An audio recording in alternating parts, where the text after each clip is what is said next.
कर देने जो भी मंगा मैनू सरकार अता कर देने हर इज्जतां दा सदा ओना दे गल विच रहना हर इज्जतां दा सदा ओना दे गल विच रहना ओना खुशबख्तां दा ना मर के भी जिंदा रहना जेड़े आका दी सना कर देने। बिस्मिल्लाहिर्रहमानिर्रहीम। अस्सलाम वालेकुम दोस्तों और बुजुर्ग नाज़रीन, तुहाडे सामने अगली वीडियो दे नाल हाज़र हां। जी वीडियो तुसीं देख रहे हो जनाब, ये बहुत ही अच्छी है और काफ़ी देर तो असीं इन्हें आजमा रहे हैं, इस्तेमाल करवा रहे हैं और अलहमदुलिल्लाह इहदा बहुत अच्छा तो ज़बरदस्त रिजल्ट हुंदा है। तो इहदे विच आइटमां भी कोई इन्नियां मतलब एक ऐसियां नहीं हैं कि जिहड़ियां ना मिलने वाली चीज़ है।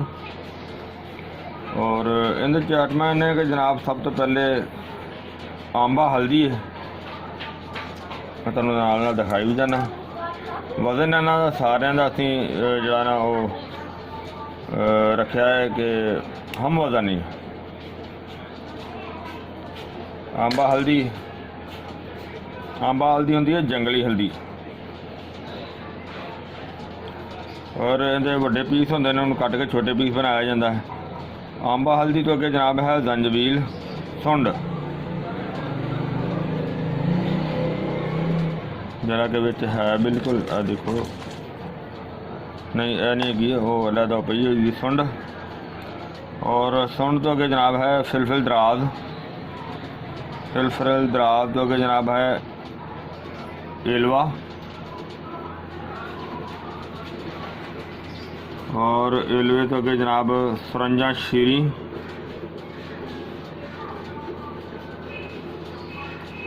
और इस तो अगे जनाब है कुश्ता बटन। अज ब्लैक कलर दे ब्राउन शेड दे विच कुश्ता बटन है, और उस तो अलावा नाल इहदी इस साइड ते कुश्ता शिब, एसन जो कुश्ता 22 नंबर, और इनके तो अलावा जनाब फिलफिल स्याह, तो उनके तो अलावा जनाब त्रिवी। ये सारिया चीज़ां हम वज़न यानी कि 2-2 तोले, और इनके विच अद्धा तोला हीरा हिंग, और इन्हां सारिया चीज़ों को असीं अलहदा यानी कि सारिया चीज़ों को कुट के इन्हां पाउडर बनावांगे। यानी कि यह चीज़ां तो पहले बस समझ आने ना, इन्हां दी तो पाउडर बनाने की जरूरत ही नहीं। इन्हां फिर बाद दे विच असीं मिक्स करांगे, और यह जिहड़ियां चीज़ां ने बाकी ये तुहाडे सामने असीं इन्हां नूं इहदी कुटाई करने आ और दिखाने आ तुहानूं। फिर बिस्मिल्लाहिर्रहमानिर्रहीम।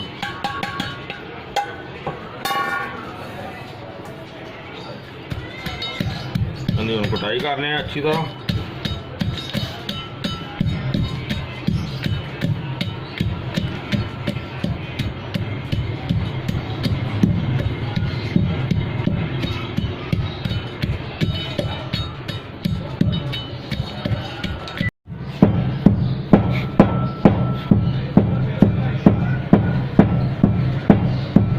माशाल्लाह देखो बहुत बेहतर हो गया।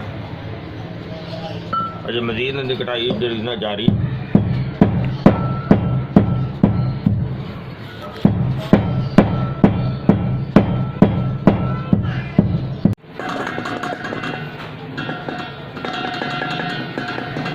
माशाल्लाह ज़बरदस्त इनकी कटाई की, काफ़ी ज़्यादा मेहनत के नाल।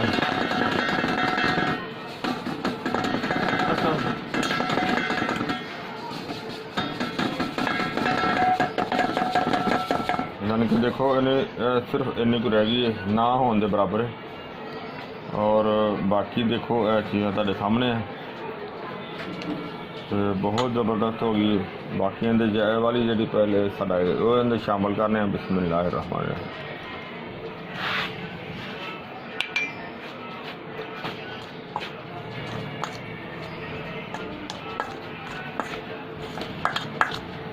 लो जी बहुत आला तो ज़बरदस्त तो साਡਾ नुस्खा शामिल हो गया।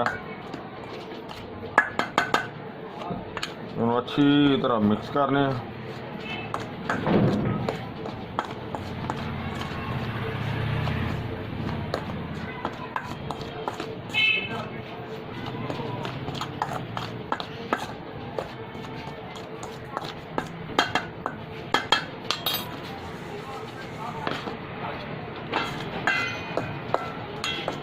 बहुत ज़बरदस्त मिक्स हो गया, बड़ा चंगी तरह मिक्स हो गया।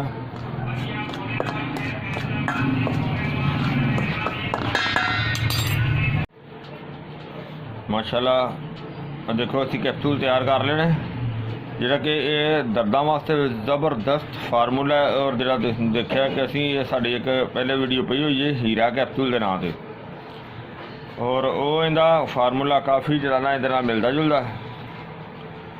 और इस वजह तो नाल मजीद दोबारा बनाया है कि ताकि जेडे दोस्तों को नहीं भी इलम है वो भी इस चीज़ में देख के अगर बनाना चाहते बना भी सकते हैं।